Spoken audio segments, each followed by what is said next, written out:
Hi, it's Kelly from McGuire again, and we're here to show you Project Quartzite Dreams, which is a project we had just finished where we did both a kitchen renovation, a powder room renovation, and a fireplace renovation, so come on in.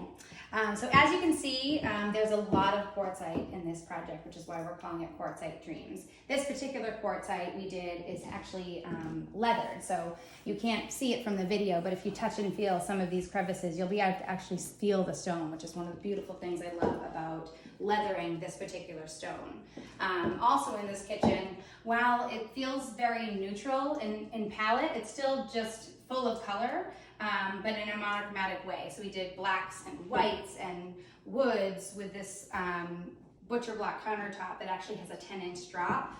And one of the biggest parts of this kitchen is probably the wow moment of the hood over this embedded wolf cooktop. So this gas cooktop, the knobs are actually inside of your the cabinetry panel, which is just kind of nice and quiet and a modern way to do this, but it's still in a very traditional home. This is a colonial home. We wanted to not have it be void of detail, which is why all those materials kind of bounce around the room, making it feel still very collected and traditional. So we did a slab backsplash, which also had a nice modern feel to it.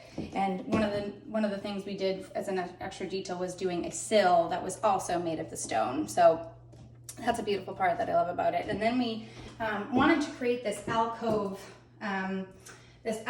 hood just so that it felt like this was kind of a big moment in the kitchen. But to do that, you needed something deep both on the left and right side, and the double oven is an obvious choice. But on the left here, we did a tiled niche, and we actually did it in a separate stone to just create some interest in the materials that shift. But it becomes a great little nook to put olive oil and things, or a Keurig, so that those things can be tucked away in the corner. And you really do have clear countertops, which is always my goal. The more things I can get off your countertop, I will do so. Also underneath the cooktop, you'll find some deep drawers. So we'll hang these deep drawers, which are great for your skillets and pots and pans and things like that. And then to the left here, we did a utensil pull out. So this is extra space for maybe spices and things, but up here is great for those things. And then we actually have a spice/sauce pull out to your right here. I love this one because it has both space for your short spices, but also those tall, huge McCormick ones and some olive oils, so that all of that can really live in one spot. And then for the island, because they really wanted to have seating for 6, which is a lot for an island, we didn't want it to be feeling like a skating rink. So we broke it up with 2 different types of materials. Also because otherwise we would have needed to have a seam in the material. This one usually only comes in about 120 inches long. And this island is 137 3/8 long. So we did a butcher block countertop that we did a drop of 10 inches down on to perfectly align with the cutlery and knife pull-out that we have here. There's not a ton of wall cabinets in this kitchen because we really wanted it to be about the natural light and, again, that big expansive hood moment. So these deep drawers also really serve for things that might traditionally be found in your wall cabinets. So your bowls, your plates, and those sorts of things. And then in this kitchen, we also pulled the sink proud and put a little valance at the toe kick just for some extra interest. And we had some great symmetry, not only on the wall cabinets with an mullion detail, in which we put some special hardware, so some crystal knobs left and right of that, but you have your panel dishwasher to the right, which is 24 inches.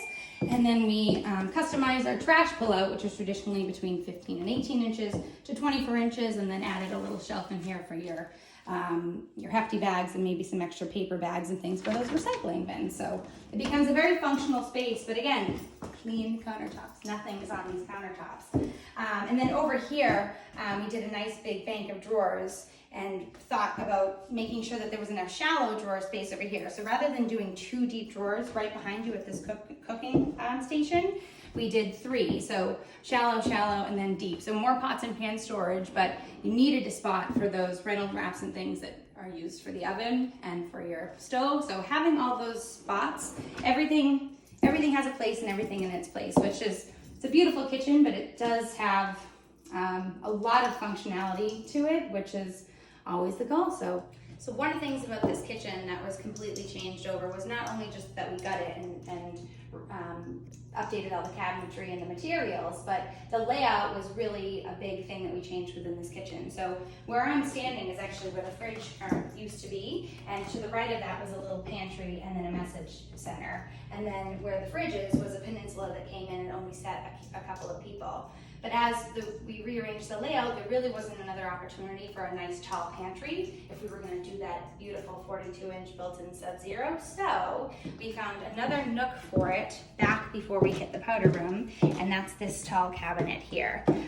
They do have a dog, so often in tall pantries, I'll try to find a way that, even though it looks like doors here, this actually opens up as a drawer, and I put another trash base for those large dog food things, and then you can see that they have one right here. But this also double acts as a pantry with some rollout shelves and all of those things which are still readily available to where you're cooking on the other corner. And then we did also renovate the powder room. And this powder room we had fun with because we did a lot of molding details. So it was just painted walls and baseboard before. So now it's fully souped up with wainscot paneling that we built on site, and then a wallpaper that's been detailed above. And a part of that detail is also the mirror that was site templated and installed with a bevel integral to it as well. So there's sconces that flank both left and right of this mirror, giving it some nice symmetry when you're square in the room. And then we did, in order to incorporate that black and white theme back, we did do a herringbone pattern 4x12 tile in a honed Nerva Marcana on the floor. And then just a simple white pedestal sink, polished chrome fixtures, and a powder room to dream.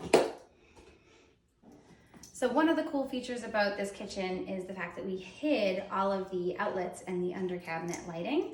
It was really important to the client, and it's not something that we always do. It's certainly an upgrade within the kitchen, but where we did a slab backsplash here, we really wanted that to be able to highlight. So underneath all of these cabinets, you'll see we tucked right underneath the light rail molding, we tucked these outlets. So all of those outlets are spanced underneath the cabinets.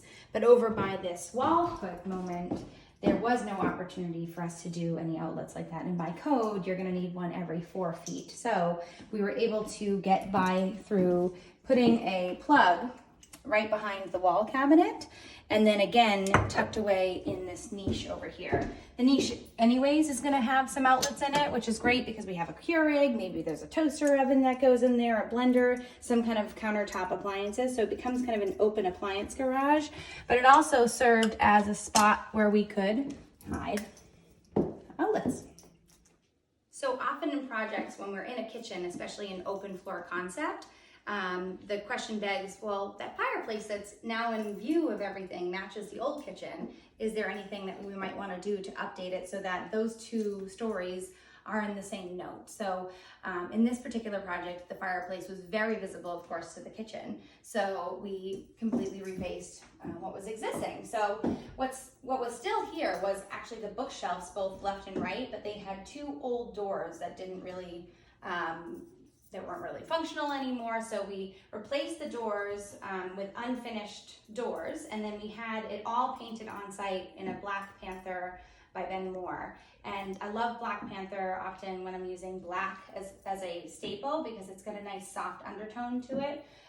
So we replaced their marble or their slab backsplash with this beautiful hex Carrera marble. And then I had designed something for our carpenters to make on site. So this is all just painted wood. The fireplace posts used to come really close to the center of here, and it was just kind of a freestanding mantle that looked like it wasn't something site built, it was something that was bought and applied on. So all of this really is now built in and integral to the fireplace. And now it's a beautiful place to display art.